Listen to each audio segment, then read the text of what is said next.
Hey, fifth graders, I am back to read you chapter 3 of our book, Escape from Alcatraz. I'm here in my quiet spot in my house with my cat Angus. Gus, he's a cuddler, so he enjoys laying anywhere near people, so that's why he's hanging close right now.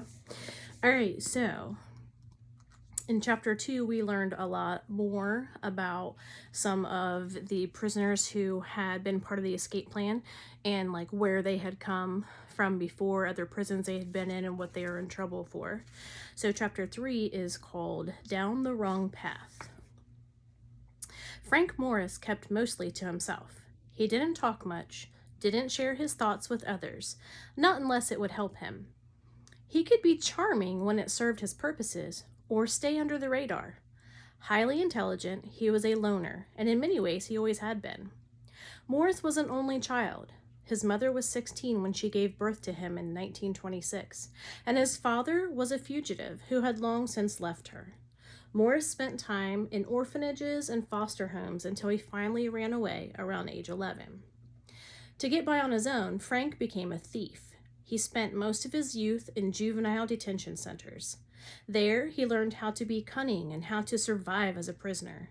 When he was free, he went back to stealing to make his way. As an adult, Morris added armed robbery to his list of crimes. Each time he was busted and sent to prison, he escaped. Each time he was recaptured, his sentence was all the longer because of the escapes. Finally, in November 1955, wanting to get enough money to escape the country and start a new life, Morris broke into a bank in Louisiana with 2 partners. They used a torch to cut into the vault, which was booby-trapped with tear gas. In spite of the gassing, the 3 men escaped with about $6,000. After 9 months, they were caught, and Morris found himself in prison once more. This time, he was in the Atlanta Federal Penitentiary.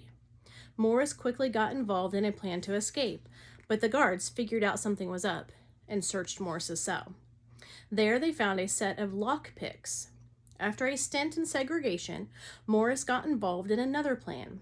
This time, he and his accomplices were more careful. Using bar spreaders they had made, one prisoner went to the cell house window during recreation time and spread the bars apart.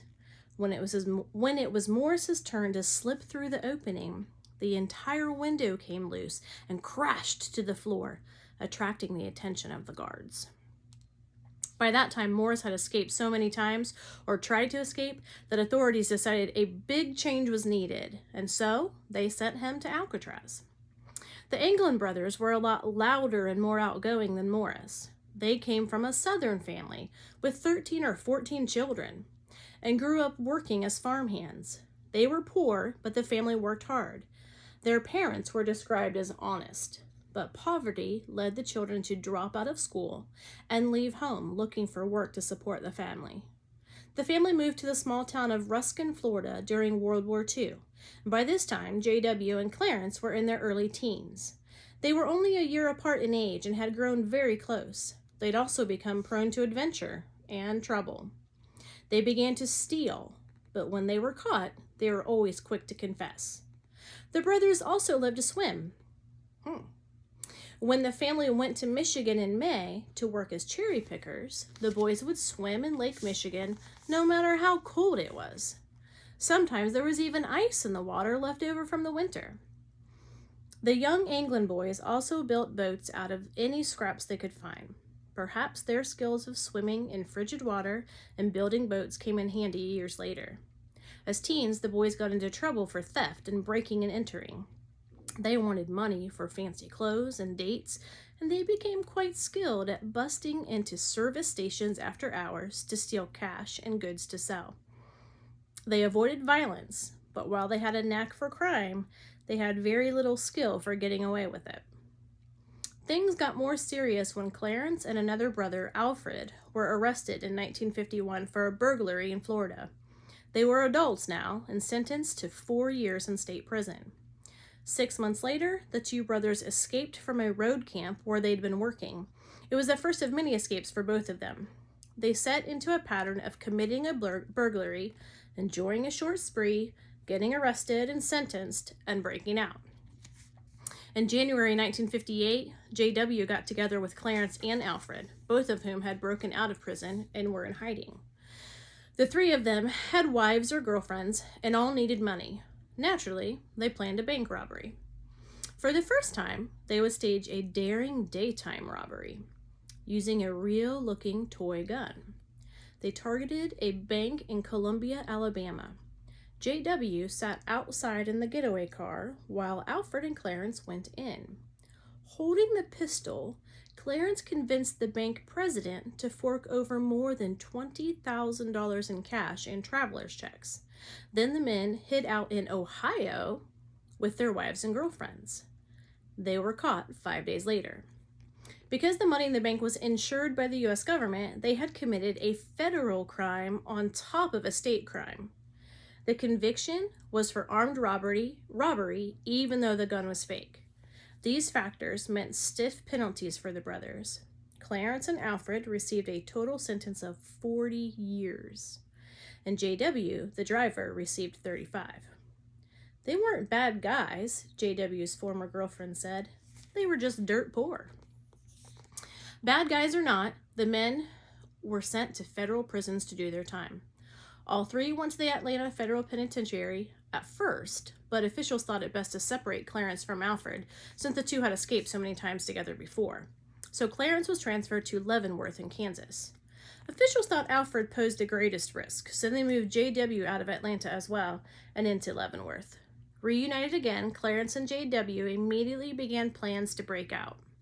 Their attempt was the ill-conceived bread box plan that resulted in J.W.'s transfer to Alcatraz. A couple of months later, Clarence was busted for smuggling a letter for another inmate. It was not as serious as trying to escape, but it was enough to get him sent to Alcatraz with his brother. Alan West was an escape artist too. He was serving his second term in Alcatraz. After the first, he'd been sent to serve the remainder of his sentence in a Florida prison. But West had escaped by holding a gun to the associate warden's head, and when he was recaptured, he was sent back to Alcatraz. West was originally from New York City, but had spent much of his life in Georgia. He even spoke with a slight southern accent. West's favorite crime was stealing cars, and it was stealing a car and driving it across state lines that had got him sent to Alcatraz in the first place. Unlike the Anglin brothers, who avoided violence, West was known as a tough guy who was quick to attack. Across his fists, he had letters tattooed, one for each finger, HARDLUCK.